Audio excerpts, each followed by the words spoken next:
সাম্প্রতিক সময়ে ইরান ও ইসরায়েলের মধ্যকার সংঘাত ভয়াবহ রূপ নিয়েছে। ১৩ জুন ইসরায়েল ইরানের পারমাণবিক ও সামরিক স্থাপনায় ব্যাপক হামলা চালায়, যার কোডনাম ছিল অপারেশন রাইজিং লায়ন। এই হামলায় ইরানের বেশ কয়েকজন গুরুত্বপূর্ণ সামরিক নেতা এবং বিজ্ঞানী নিহত হয়েছেন। এর জবাবে ইরান তেল আবিব ও জেরুজালেম সহ ইসরায়েলের বিভিন্ন লক্ষ্যবস্তুতে শতাধিক ক্ষেপণাস্ত্র ও ড্রোন হামলা চালিয়েছে। এই হামলা পাল্টা হামলা শুধু দুই দেশের মধ্যেই সীমাবদ্ধ নয়, বরং এটি একটি বৃহত্তর আঞ্চলিক যুদ্ধ এবং পারমাণবিক সংঘাতের ঝুঁকি তৈরি করেছে। ইসরায়েল কেন ইরানে হামলা করল এবং এই হামলার ক্ষয়ক্ষতি ও ভবিষ্যতের ঝুঁকি কেমন সে সম্পর্কে আলোচনা করা হবে কি কেন কিভাবে এই পর্বে। কি কেন কিভাবে চ্যানেলে আপনি নতুন হলে অনুরোধ করব সাবস্ক্রাইব করে বেল আইকনটিতে ক্লিক করুন।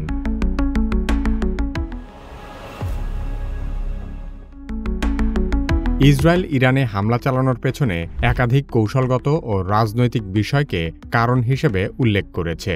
প্রথমত, ইরানের পারমাণবিক কর্মসূচি ইসরায়েলের জন্য দীর্ঘদিন ধরেই অস্তিত্বের হুমকি হিসেবে বিবেচিত হয়ে আসছে।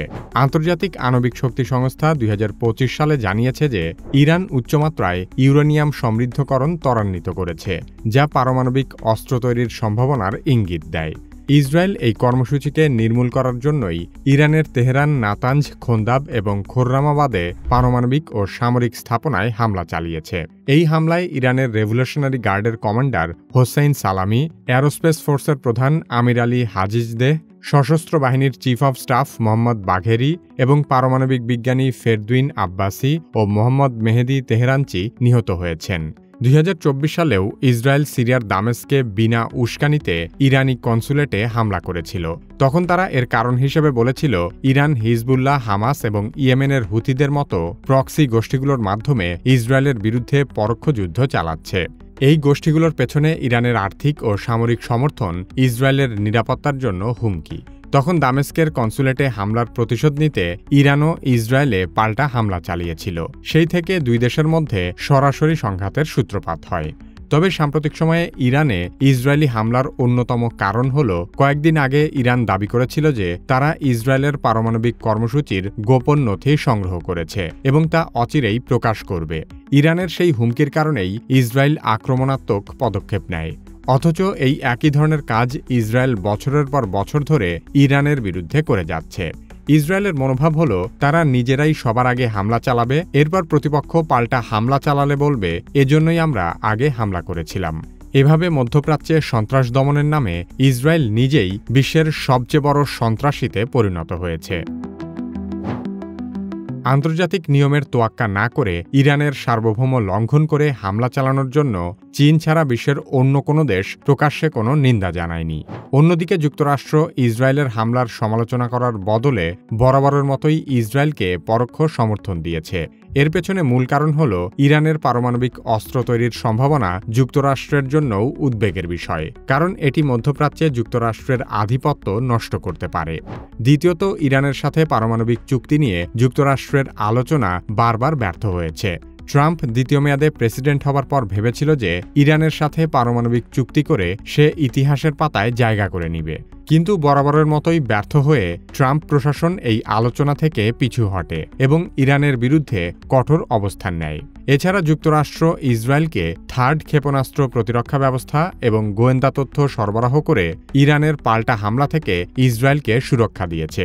মার্কিন পররাষ্ট্রমন্ত্রী মার্কো রুবিও জানিয়েছে যুক্তরাষ্ট্রের প্রাথমিক লক্ষ্য মধ্যপ্রাচ্যে আমেরিকান সামরিক ঘাঁটির নিরাপত্তা নিশ্চিত করা। সে কারণে তারা ইসরায়েলকে বরাবরের মতোই সহায়তা করে যাচ্ছে। ইরান ১৩ জুন দিবাগত রাতে ইসরায়েল জুড়ে বিভিন্ন লক্ষ্যবস্তুতে ক্ষেপণাস্ত্র ও ড্রোন হামলা শুরু করে। ইরানের বিপ্লবী গার্ড জানিয়েছে তারা কয়েক দফায় হামলা চালিয়েছে, কিন্তু হামলা এখনও শেষ হয়নি। ইরান দাবি করেছে যে তারা ইসরায়েলের সামরিক ও কৌশলগত স্থাপনাগুলোকে লক্ষ্য করেছে।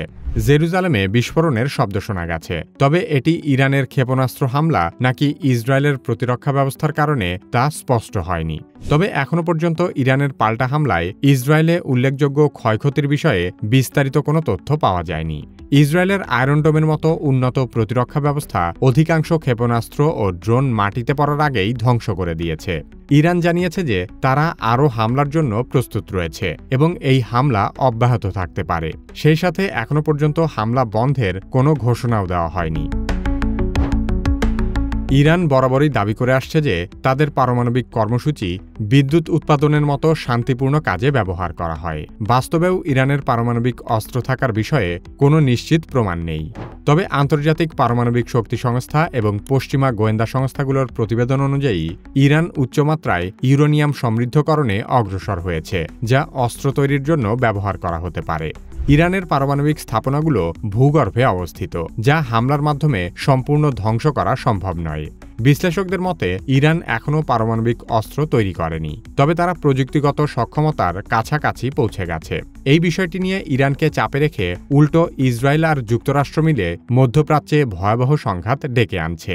অথচ ইসরায়েলের নিজের কাছেই পারমাণবিক অস্ত্র আছে, কিন্তু তারা এটি আনুষ্ঠানিকভাবে স্বীকার করে না।